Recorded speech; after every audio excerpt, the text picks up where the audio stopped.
Bom, então vamos lá continuar, tá? Na segunda aula, tá bom? Referente às leis de Newton. Tem um fator muito importante que eu vejo que na resolução de problemas as pessoas costumam errar muito, né, na interpretação. Considerar a força que está sendo aplicada num corpo como sendo a força resultante, igualar isso a massa vezes a aceleração.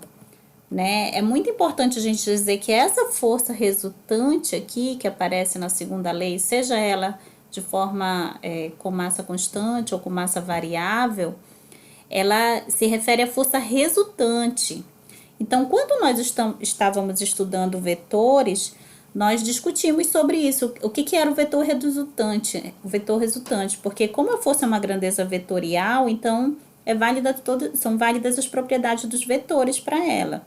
Então, antes de eu pegar aquela força que estão me dando e igualar a massa vezes a aceleração, eu tenho que ter cuidado.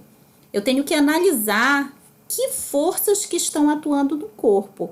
E o conjunto dessas forças eu faço, né, a operação vetorial lá para ver onde é que está a força resultante. E aí sim eu vou igualar isso a massa vezes a aceleração. Certo? Então, a força resultante a qual se refere a segunda lei é a soma vetorial de todas as forças que hajam no corpo, e não apenas uma única força aplicada no corpo. A não ser que ele diga, olha, essa daí é a única força que está agindo no corpo. Aí, beleza, então essa é a minha força resultante, ok? Tem um exemplo aqui, né? Tem essas figuras aqui, A, B e C, certo? Nas figuras 5.3A e C, uma ou duas forças agem sobre um disco metálico que se move sobre o gelo sem atrito. Vou pegar uma canetinha aqui. Tá? É uma situação que tá... O nosso modelo aqui tá tirando o atrito. Claro que não existe superfície sem atrito, mas é um modelo para a gente tentar entender e mais tarde a gente coloca o atrito, tá? Ao longo do eixo X em um movimento unidimensional. A massa do disco é 0,20 kg e as forças F1 e F2 atuam ao longo do eixo X tem módulo F1 igual a 4 e F2 igual a 2 newtons. A força F3 faz um ângulo 30 graus com o eixo X. Aqui, ó. Aqui o F3, né? Esse ângulo aqui vale 30 graus, certo? Com o eixo X e tem um módulo de 1 newton. Qual é a aceleração do disco em cada situação? Então, aqui, no caso A, não existem outras forças, né? Não tem atrito e a única força que está agindo é essa própria força F1. Então, eu posso dizer que ela é a própria força resultante. Então, nessa situação A, na hora de eu ir calcular a aceleração, a massa é constante, né? Olha, ele fala que a massa do disco é tanto, então ela não vai mudar. Então, da força resultante igual a massa vezes a aceleração, eu vou colocar aqui a força resultante dividido pela massa. Se a força resultante é só essa força F1 aqui no caso A, então o valor da força F1 vale 4, né? E o valor da massa vale 0,20, certo? Então, dividindo, todas estão no SI, quilograma, newton, beleza? Então, a minha aceleração também vai dar no SI, que vai dar metro por segundo ao quadrado. Então, eu vou dividir 4 por 0,20 e eu vou dar a minha resposta em metro por segundo ao quadrado. Aqui, no caso B, o que eu tenho? Eu tenho duas forças. Se tivesse o atrito, ainda teria mais uma, né? Mas como não tem, então eu tenho a força F1 para o lado direito e a força F2 para o lado esquerdo. Vetores que têm a mesma direção, porém sentidos contrários, formando 180 graus aqui, né? Um ângulo raso. O que eu faço? Eu subtraio. Então, para eu saber a força resultante, o que eu tenho que fazer? A força resultante vai ser F1 menos F2. Por que F1 menos F2? Porque F1 é onde está o sentido positivo, né? Tá aqui, olha, o eixo X, aparentemente, ele cresce para cá. E essa daqui é a maior, então F1 menos F2. Certo? Para eu achar a aceleração, eu tenho que fazer o resultado desse F1 menos F2, certo? E dividir pela massa. A massa é a massa do bloquinho, né? Como elas têm a mesma direção e sentido, eu não preciso me preocupar com as componentes. Então, é só jogar o valor do F1, de F2 e da massa. Beleza? Nesse caso C aqui. No caso C, eu tenho uma força aqui, ó, formando 30 graus com o eixo X. Então, o que é importante vocês saberem? A primeira coisa que eu tenho que fazer, como eu estou analisando a horizontal, é projetar, né? Eu vou fazer aqui melhor. Eu vou projetar essa componente aqui, ó. Então, é o F3 na direção X, certo? O F3 na direção X, eu vou fazer maior aqui. Claro que eu tô exagerando esse vetor F3 aqui, tá? O correto seria eu projetar aqui no eixo Y, que aqui eu teria o F3 na direção Y, e traçando outra paralela aqui, eu tenho o F3 na direção X, certo? E aí, o que eu tenho aqui? Bem aqui é um ângulo, ó. O ângulo θ que ele me dá aqui, certo? Então, quem é o F3 na direção X? É o F seno, né? Porque eu posso carregar ele daqui pra cá, olha, e fecha o triângulo. Ele tá na frente do ângulo, o F3x. Então, o F3x, ele vai ser o F3 vezes o seno, né? Porque tá na frente do ângulo, seno do ângulo θ, que é 30 graus, no caso. Então, o que eu vou ter aqui? Eu vou ter uma força pra cá, que é o F2, certo? Que não tem componente, tá no eixo X já. E eu vou ter a componente do F3x. Aí vocês podem dizer, ah, mas não tem a componente do F3y? Sim, mas o negócio é que também tem um peso aqui, e aí tem uma normal aqui. Que aí eles acabam se cancelando, todas essas três forças aqui na vertical. Então, vai existir uma aceleração só na horizontal, certo? Então, a aceleração vai ser igual a força resultante dividido pela massa. A força resultante aqui tem que ter a mesma direção em sentidos contrários. Então, eu faço, aqui tá pro eixo positivo, F3x, menos quem tá pro eixo negativo, que é subtrai, né, sentidos contrários, dividido pela massa. Agora, eu substituo os valores e dou minha aceleração em metro por segundo ao quadrado. Ok? Então, vamos lá, continuando. E se a variação do momento linear for nula? Né? Qual é o estado do corpo? Então, a gente viu lá que a força resultante é igual a dp/dt. dp sobre dt, taxa de variação no momento linear em relação ao tempo. Mas, peraí, mas e se o momento linear não variar? Aquela equação zera, a força resultante vai dar nula, né? Então, o que vai acontecer? Eu vou recair na primeira lei de Newton, que é o princípio da inércia. Por que na primeira lei? O princípio da inércia diz o seguinte, né? Que se o corpo estiver em repouso ou em MRU, né? Movimento retilíneo uniforme com velocidade constante, né? A gente já estudou isso. Aí, o que vai acontecer? A força resultante vai ser nula, né? Então, dp/dt é zero. Então, por quê? Porque a velocidade é constante, então não varia o momento linear. Como o momento linear é massa vezes velocidade, e a massa é constante, ou a velocidade é constante, a massa não varia, né? Então, dp/dt é zero, porque essa taxa de variação aqui também é zero.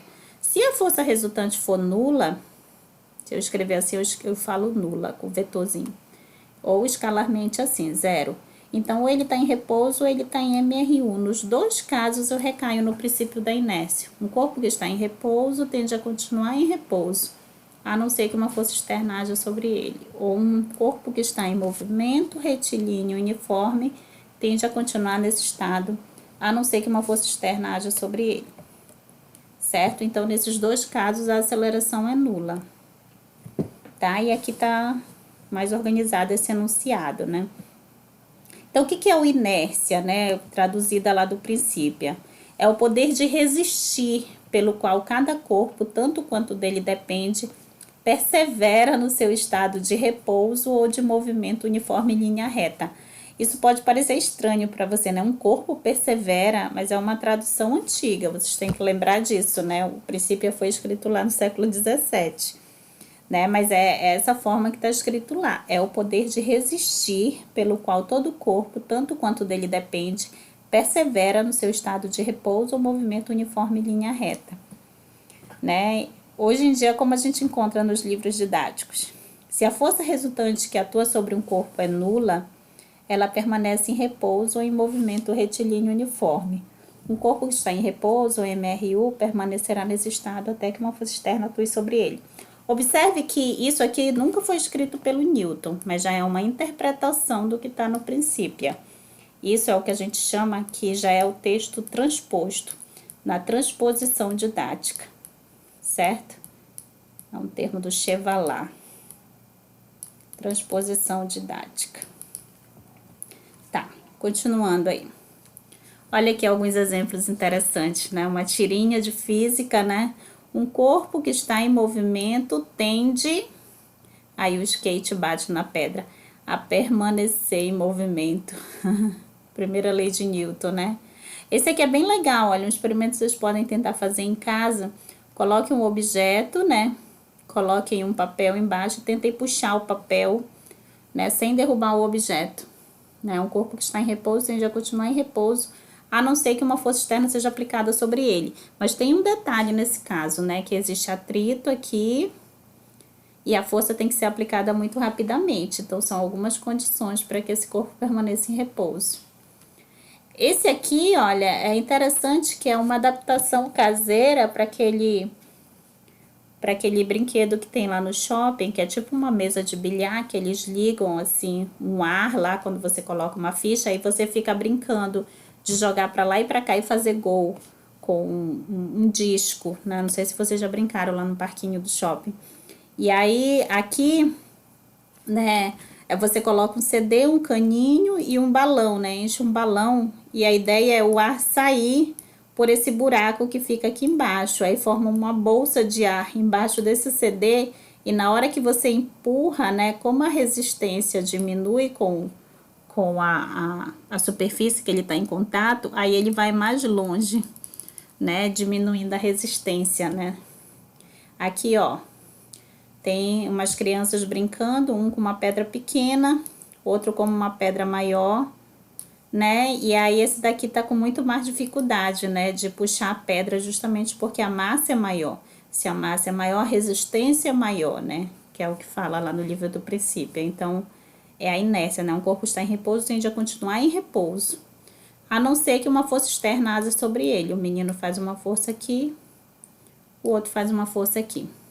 O cinto de segurança é um exemplo também do princípio da inércia. Na verdade, tem as 3 leis aqui, mas assim, pensando em inércia, por que é importante você estar de cinto de segurança? Porque numa colisão, por exemplo, como o carro está em movimento e você está dentro do carro, o carro para, mas a sua tendência é continuar em movimento. Então, o cinto de segurança, ele impede que você seja arremessado para frente, certo? Esse aqui é um experimento que vocês podem fazer também. Você coloca uma folha de papel e 2 copos com água e os ovos aqui em cima numa tampinha de garrafa. Aí você tenta puxar rapidamente esse papel de modo que esses ovos caiam dentro do copo. Tentem fazer isso em casa. E tentem explicar o porquê que ele fica aí. Tá, então vamos ver essa situação aqui. A figura que mostra 2 forças horizontais atuando em um bloco sobre um piso sem atrito. Ainda, na próxima aula a gente coloca o atrito. Se uma terceira força horizontal também atuar sobre o bloco, quais são os módulos dos sentidos de F3 quando o bloco está em repouso? F3 é a força que vai ser aplicada, né? A terceira força. Então, aqui, ó. Ele quer saber qual vai ser o módulo e o sentido de F3 quando o bloco está em repouso. Se uma terceira força, olha só. Se eu olhar aqui, ó, 5 newtons, está apontando para a direita, 3 newtons apontando para a esquerda. Então, como existe uma força resultante para cá, que vale quanto? Vale 5 menos 3, está em sentidos contrários, né? Dá 2 newtons. Certo? Então, ele vai se deslocar para cá com uma aceleração e uma força resultante de 2 newtons. Para o corpo ficar em repouso, o que tem que acontecer? Precisa existir uma força em sentido contrário aqui para equilibrar esses 2 newtons. Então, para ele estar em repouso, a F3 tem que ser igual a 2 newtons, para poder equilibrar esses 2 newtons que estão lá para o outro lado da força resultante. Entendeu? E se ele estivesse movendo para a esquerda com uma velocidade de 5 metros por segundo? Se ele estivesse movendo para a esquerda, né? Com uma velocidade para a esquerda, para cá, direita e esquerda, com uma velocidade de 5 metros por segundo, ainda assim ele vai estar com velocidade constante. Não é? Se ele está com velocidade constante, a força resultante também tem que ser nula. Certo? Então, para a força resultante ser nula, o que vai acontecer? A força que vai puxar para a direita tem que ter a mesma intensidade da força que puxar para a esquerda. Certo? Então, aqui, se já existem essas duas forças aqui, 5 menos 3 dá 2, e ela está para a direita, continua precisando existir uma outra força nesse sentido, né? Apontando para a esquerda, que vai anular 2 newtons para a força resultante é zero, e ele continuar se movendo com velocidade constante. Entenderam? Tá ok, continuando aí. Agora vamos entender. O que a gente já viu? A gente já viu que o momento linear é uma grandeza física dada por massa vezes velocidade. E a partir dessa grandeza que o Newton escreveu o primeiro livro dele, do Princípio, que ele vai descrever as 3 leis, certo? A partir dessa grandeza, a gente conseguiu definir o caso geral da segunda lei, que é força resultante, a definição de segunda lei de Newton. Força resultante é igual à taxa de variação do momento linear em relação ao tempo, dp sobre dt, certo? E aí a gente viu o quê? Que essa força resultante que surge lá, ela é uma força vetorial, né? Que eu preciso analisar os vetores que estão agindo no corpo, os vetores força, para verificar qual é a resultante, para identificar a direção, o sentido da força resultante, e com isso identificar o módulo por essa equação diferencial, ok? E aí a gente viu também, beleza, mas e se o momento linear não variar com o tempo? dp dt ser zero. Aí eu recaio na primeira lei de Newton. A primeira lei, que é a lei da inércia, que na verdade não é do Newton, né? Alguns dizem que era do Galileu. Que acho que até a gente antes do Galileu que anunciou a primeira lei, mas o Newton é chamado de primeira lei porque ele sintetiza isso no Princípio, né? Primeira lei de Newton. E aí a primeira lei fala dos estados de equilíbrio, o equilíbrio estático, que é quando o corpo está em repouso, ou equilíbrio dinâmico, quando ele está em movimento. Agora, beleza. Agora, assim, o que produz o movimento? O que é preciso para começar o movimento, né? E aí, vamos analisar umas situações que a gente até viu aqui, ó. Para se mover, um objeto sempre depende do outro, né? Por isso, as forças agem aos pares. Por exemplo, um objeto, ele não vai se mover por si só. Ele sempre precisa de outro objeto para fazer força nele. Concordam? Imagina, tem um objeto que está em repouso, você pode até dizer assim, mas se eu largar um corpo do ar, né, em presença do campo gravitacional terrestre, ele vai cair em direção à Terra, sem necessidade de um outro objeto fazer força nele. Eu digo negativo, quem está fazendo força nele é a Terra, certo? Não existe um objeto se mover sem que outro esteja aplicando força nele. Né? Pensem só, aqui no jogo de bilhar, né? A pessoa aplica uma força na bola, né? Então, ela precisa do taco aqui que a pessoa vai usar para sair do estado inicial dela, que antes era o repouso, certo? Aqui, olha, o surfista, para ele conseguir se locomover para cá, é preciso a onda empurrar ele, né? Para que o carrinho consiga, né, se mover, aqui, olha, ele empurra o ar para cá e o carrinho vem para cá, certo? Então, quer dizer, acho que vocês já leram lá no material, vocês já conseguem perceber aí que o que está acontecendo aí é uma ação e reação, né? Então, toda vez que um objeto entra em movimento é porque outra coisa está fazendo força nela. E nesse caso aqui é o ar do balão que está saindo. Então, o carrinho vai se mover. Essa é uma consequência de uma importante lei da física, né? Que a gente vai ver adiante, que é a conservação dos movimentos. Eu trouxe um trecho aqui do GREF, do apostila do Grupo de Reelaboração do Ensino de Física da USP, que ele fala uma coisa interessante. É um quadrinho do Cascão, né? O menino, ele encontra um menino chorando, né? E aí ele diz, por que você está chorando, garotinho? Ele diz, o Tonhão obrigou a me jogar bafo e eu perdi. Que covardão! Vou recuperar suas figurinhas. Você vai jogar sim, mas eu não quero. Eu quero jogar com você. O quê? Aí o Tonhão diz, vamos lá, baixinho. Aí o Cascão fala, ganhei, ganhei, ganhei. E leva pro menininho as figurinhas dele, né?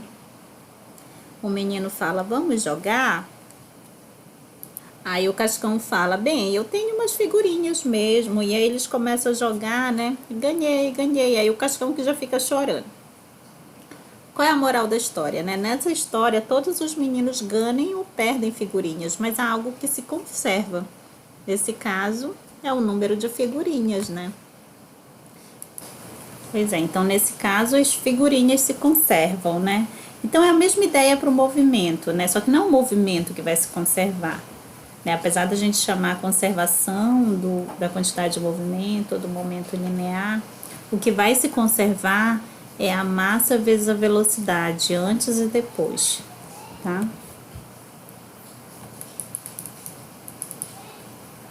Continuando aí.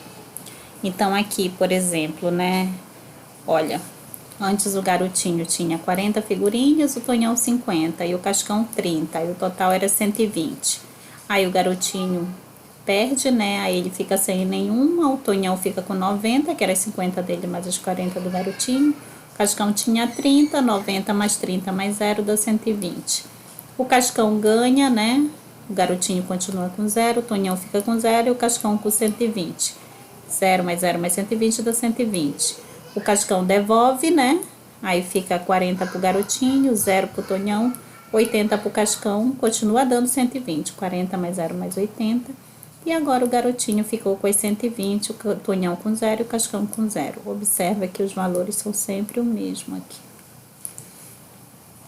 né? E aí, aqui o Odd e o Garfield. Tá, então, pensando em termos de quantidade de movimento, como eu analisaria isso, né? O que é a lei da conservação do momento linear da quantidade de movimento? Ele fala que em um sistema isolado, a quantidade de movimento total se conserva. O que quer dizer isso? O que é um sistema isolado? É aquele sistema em que não ocorre perdas de energia, por exemplo, né? Então, só há interação dos corpos entre si ali. Então, qualquer outro agente externo não interferiria no movimento daqueles objetos lá. Então, por exemplo, no caso de um jogo de bilhar, né?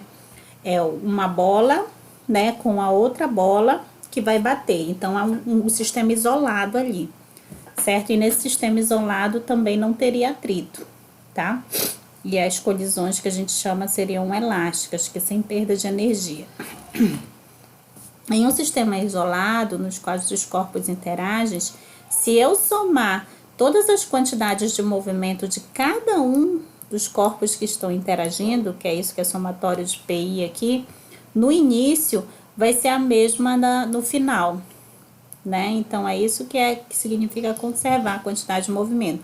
Então, aqui eu teria, ó, por exemplo, eu tenho dois corpos, 1 e 2, né? Então, eu teria quantidade de movimento do corpo 1 inicial mais a quantidade de movimento do corpo 2 inicial. Isso vai ser igual à quantidade de movimento, né, do corpo 1 final mais do corpo 2 final, certo? Então, quantos corpos eu tiver interagindo isolados, eu somo aqui o inicial e o final. Isso significa dizer que a variação total do momento linear é zero, né? Isso acontece nas colisões, certo? E aí a gente dá um nome, né, para essa grandeza, que representa a variação no momento linear, que é o que a gente chama de impulso. Não é empuxo, é impulso, tá? Cujo símbolo é o I. O impulso, ele vai ser uma grandeza vetorial, porque como a variação do momento linear é uma grandeza vetorial também, né? Então, o impulso vai ser uma grandeza vetorial.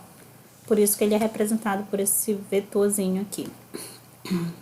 Então, o que seria o impulso, né? Se eu tiver o gráfico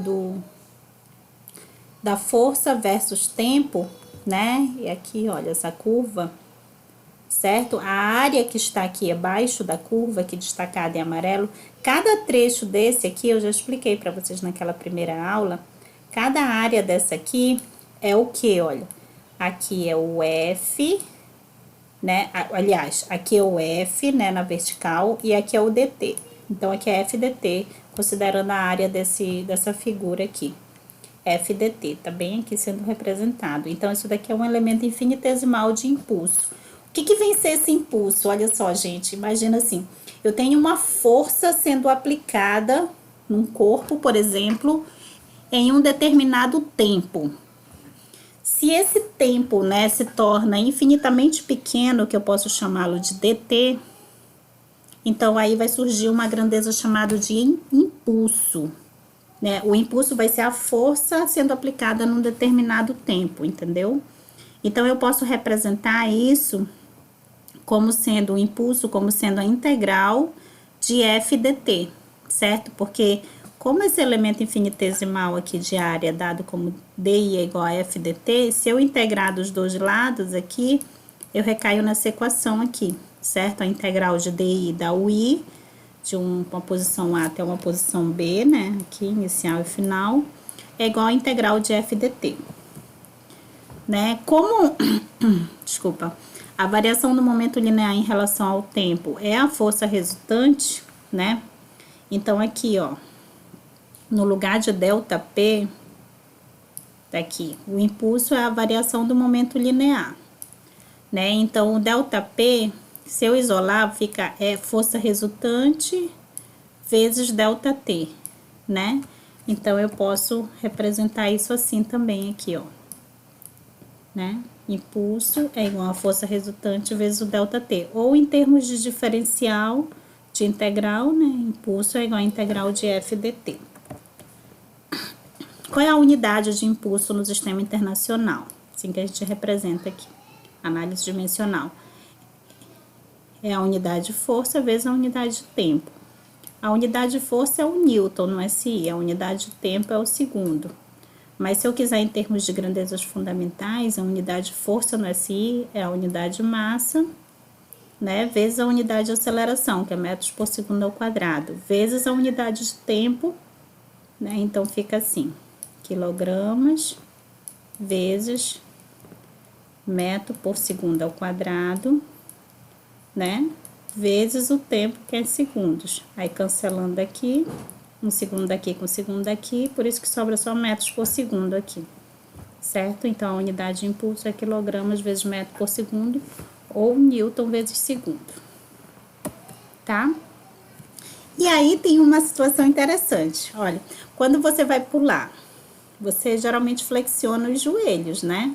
Antes de tocar no solo, ninguém pula e vai com o joelho muito esticado, porque você sabe que isso dói mais a sua coluna, isso você pode provocar até uma lesão, né? Então, o que é importante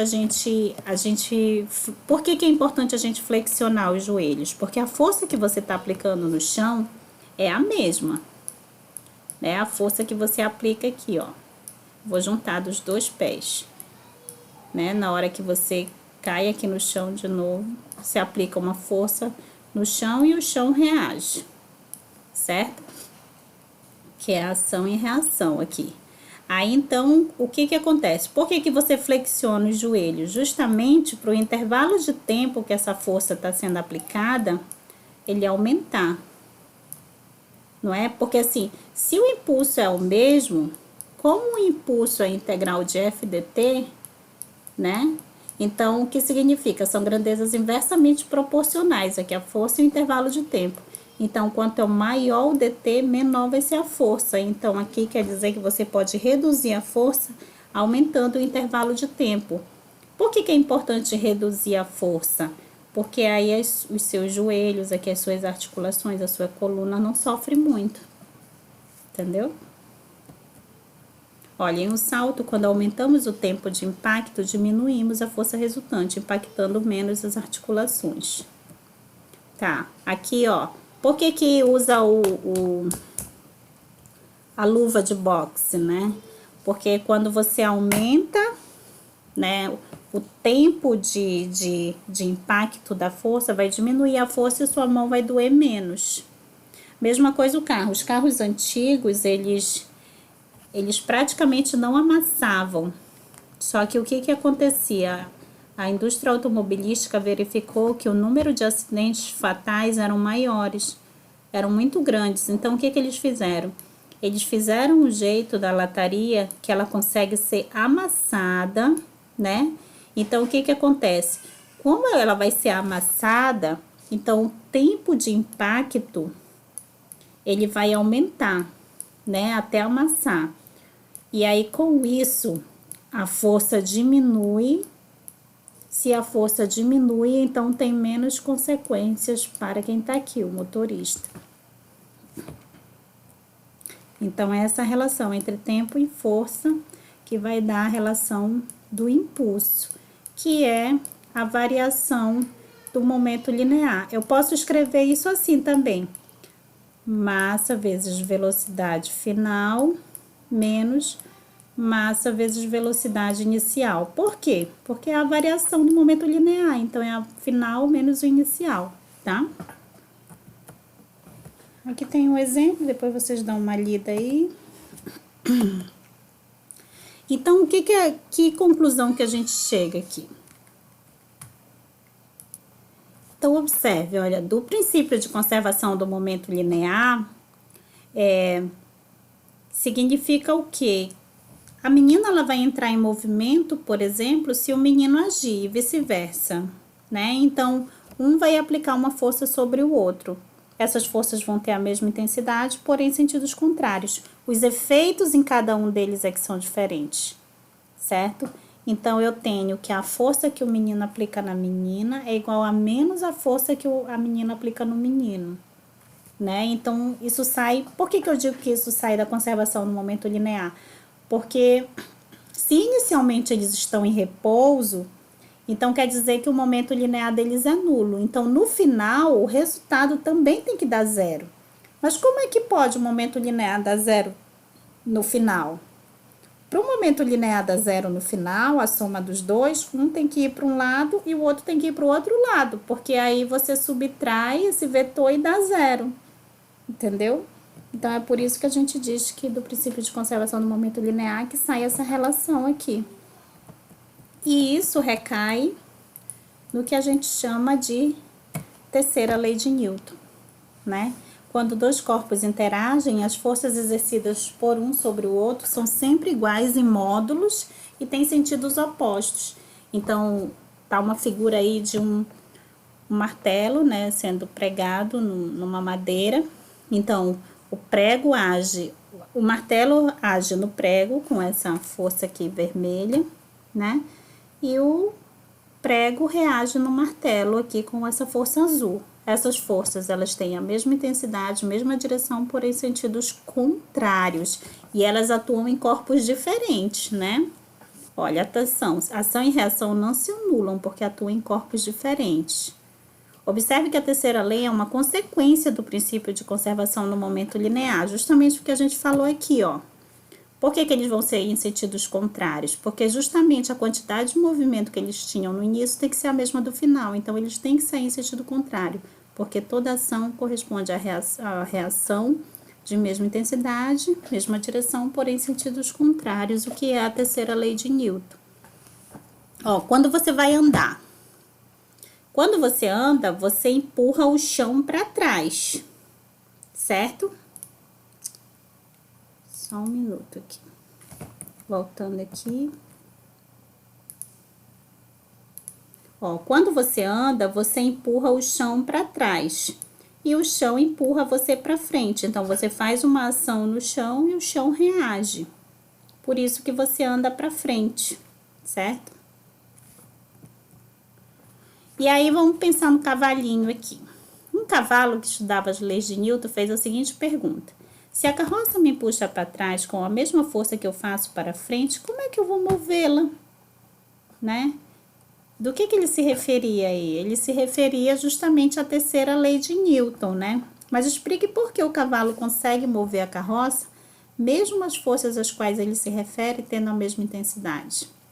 Olha só, a força que o cavalo faz na carroça é essa aqui. E a força que a carroça faz no cavalo é essa aqui. Ela puxa o cavalo para trás e o cavalo puxa ela para frente. Ação e reação. Ação e reação, elas têm a mesma intensidade, mesma direção, porém sentidos contrários, não é? Só que assim, tem a força de atrito aqui, né? Quando o cavalo ele vai puxar a carroça, ele empurra o chão para trás e o chão empurra ele para frente. Existe um atrito também aqui entre a roda e o chão, não é? E aí, então, não são essas as únicas forças, mas elas também não poderiam se anular, porque elas atuam em corpos diferentes. Forças que se anulam atuam no mesmo corpo, e ação e reação atuam em corpos diferentes, certo? Vamos conhecer um pouco agora a força gravitacional, tá? Que a gente também chama de peso e massa. Se vocês olharem o Halliday, eu acho que ele dá uma definição diferente de força gravitacional e peso, tá? Essa aqui é uma definição do Moisés, né? Do livro do Moisés no Sem Vai.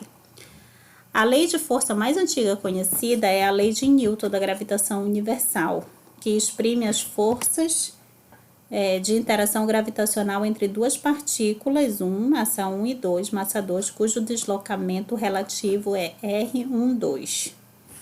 Então, vamos tentar entender isso, né? Se eu tenho um objeto qualquer, aqui no caso a massa da Terra, na Terra, e ela tá atraindo uma caneta, certo?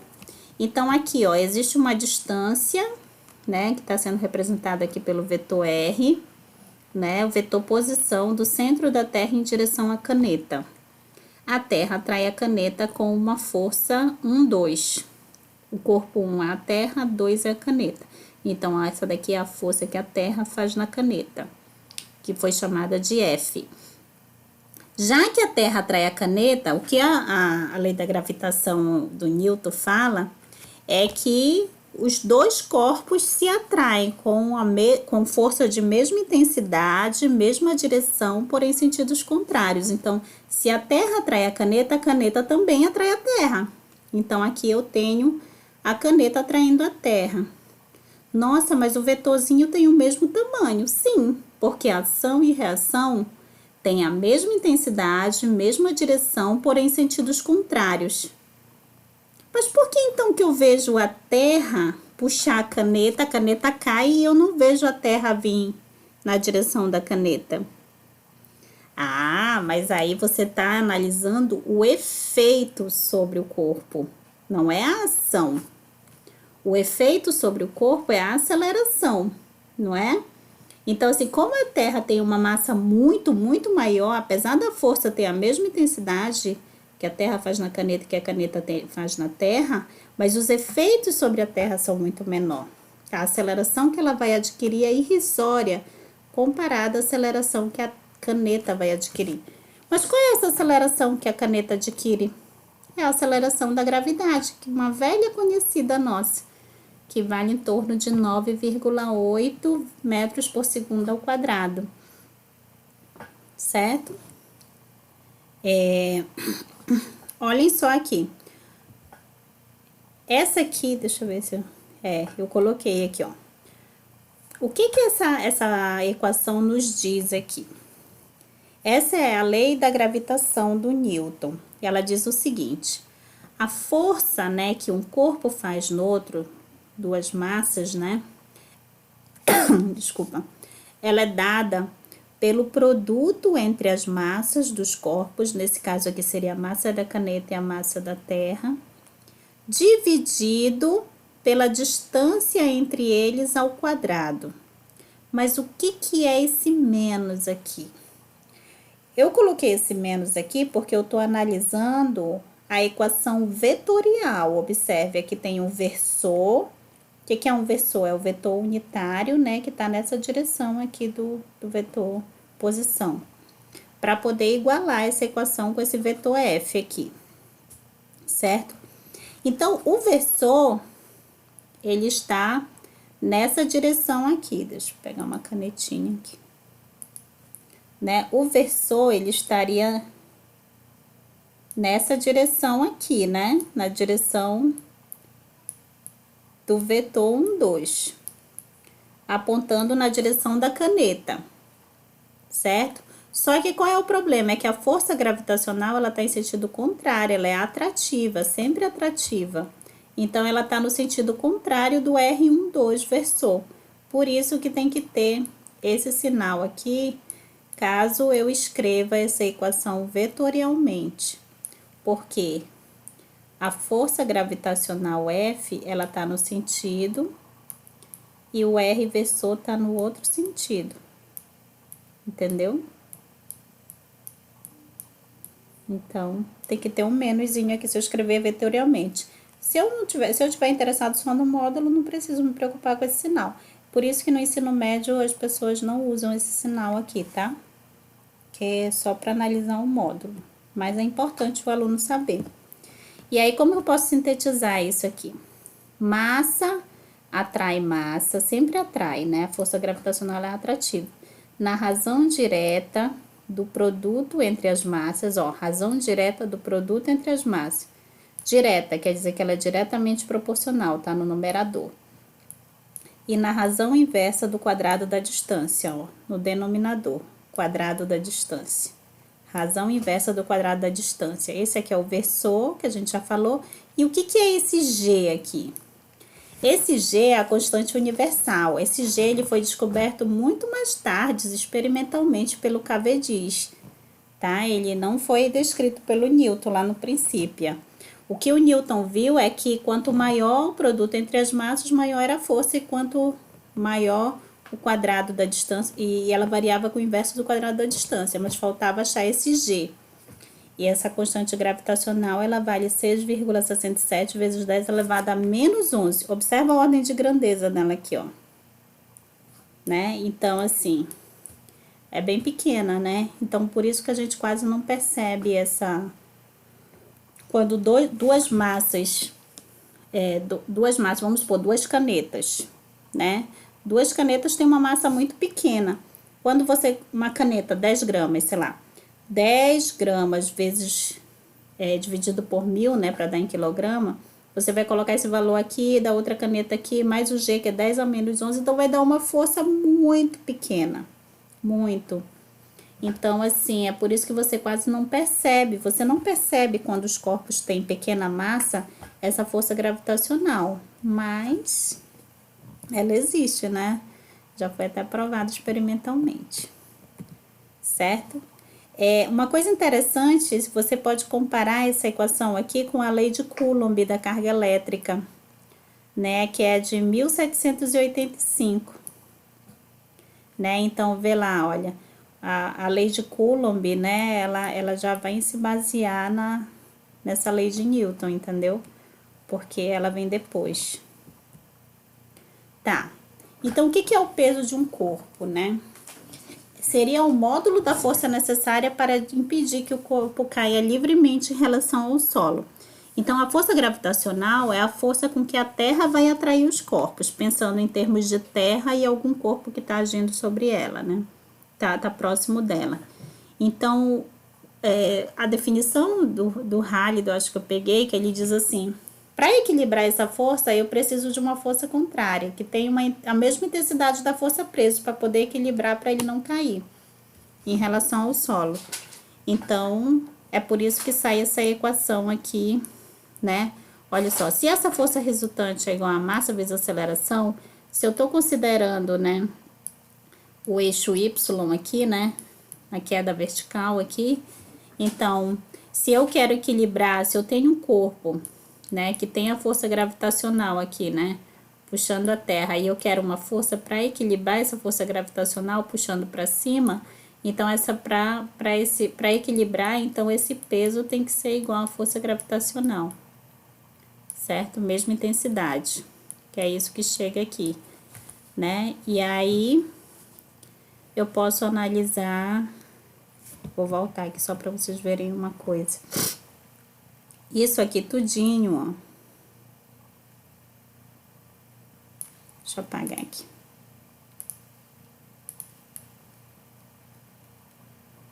Então, onde que sai essa história da massa vezes a gravidade? Isso aqui é o G. É o campo gravitacional e esse é a massinha. Então, massa vezes a gravidade. Daí que vai dar essa equação da força-peso aqui. Tá? Essa daqui é a Mafalda, né? Eu gosto muito da Mafalda. O desenhista dela faleceu, né? O cartunista. Acho que foi o dela que faleceu. Tá, então, olha só, eu tenho um homem aqui, né, em várias posições no planeta Terra, então a força gravitacional, ela sempre vai apontar para o centro, né? Então, toda vez que eu for representar a força gravitacional, eu vou representar apontando para o centro, tá? Então, assim, eu não gosto muito dessa definição aqui, mas eu trouxe para vocês verem como é que tá lá no livro. Mas sempre que a gente for apresentar a força-peso, a gente não vai representar para cima, a gente vai representar no mesmo sentido da força gravitacional, tá? Vamos tentar entender a história do elevador com a balança, tá? Então, eu tenho algumas situações aqui. Por exemplo, o que uma balança, ela analisa da gente? Uma balança, ela vai... se você pisa em cima dela, né, você tem um determinado peso, que é a massa vezes a gravidade, mas o que a balança vai identificar é a reação normal. O que é a normal? A normal é a força de contato. Nunca coloquem numa representação de forças de um corpo a normal sem ela tiver contato com alguma coisa, tá? Sempre tem que ter contato com alguma coisa para ter a força normal. O que é a força normal? É aquela força de contato ali, né? Então, vamos supor, o corpo age na parede e a parede reage. Isso é a normal, tá? Então, o que a balança vai medir vai ser essa normal, gente. Então, se você fizer uma ação em cima da balança, a reação é esse valor que vai ser identificado lá no visor, né? Então, se eu tenho um elevador que está em repouso ou está em MRU, porque eles estão em estados equivalentes, nesse caso, a força resultante vai ser 0, né? Então, a normal vai ter a mesma intensidade do peso, mas eles não formam ação e reação, lembram disso? Essa normal aqui, ela é a reação da força que você fez aqui, da menos normal. E o peso, ele é a reação da força gravitacional que a Terra está fazendo em você, certo? São duas coisas diferentes, tá? Normal e pressão e peso não são ação e reação. Tá, então, no caso do elevador estar em repouso, beleza. O seu peso vai ter a mesma intensidade da normal, então é esse valor que vai aparecer lá. Mas vamos supor, se você coloca num elevador, né? Vamos lá para os casos absurdos. Você leva uma balança para dentro do elevador, né? E aí você vai perceber que se o elevador estiver acelerando para cima, né? O que vai acontecer? A força resultante é igual a massa vezes a aceleração, né? Para massas constantes. Então, a força resultante vai ser dada, né? Se ele está subindo e quem está para cima é a normal, então vai fazer normal menos quem está para baixo, que é o peso. Entendeu? Por isso que a força resultante aqui é normal menos peso. Isso é igual a massa vezes a aceleração. Então, como a normal está apontando para cima e ele está acelerando para cima, então quer dizer que a força resultante vai estar para cima, porque tem uma aceleração para cima. Se a força resultante for para cima e, portanto, tem uma aceleração para cima, então quer dizer que o normal é maior que o peso. Então, como você vai pressionar mais a balança, né? Imagina, o chão tá vindo em direção ao seu pé, então você pressiona mais a balança. E aí vai parecer que você tá mais pesado. Entendeu?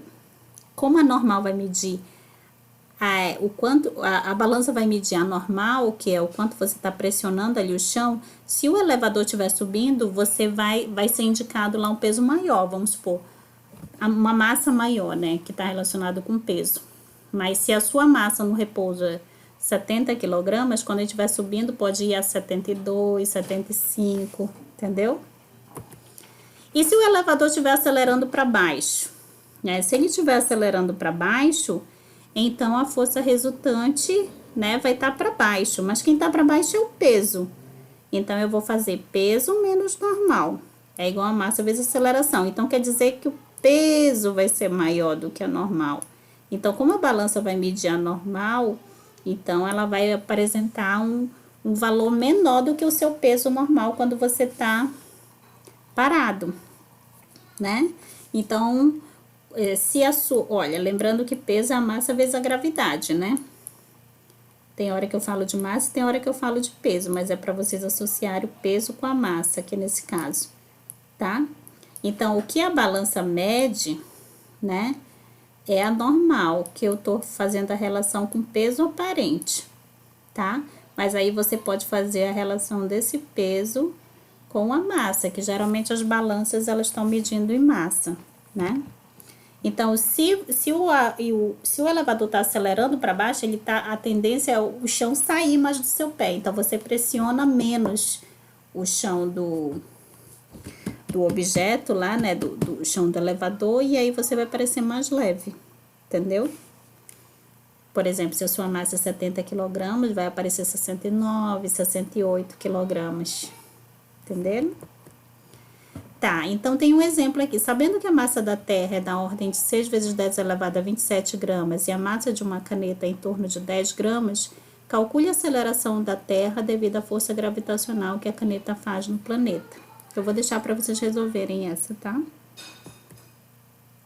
Gente, eu deixei... Esse daqui era o item 4 que eu trouxe para cá, mas eu vou deixar para discutir na sala com vocês essas forças aqui, o isolamento de corpos e a representação de forças, tá bom? Vou deixar essa parte aqui para discutir com vocês. E é isso. E a bibliografia que foi consultada, né, tá toda aqui no material. Vou mandar esse material em PDF para vocês, tá? Tchau. Sigam as orientações do nosso planejamento remoto, tá?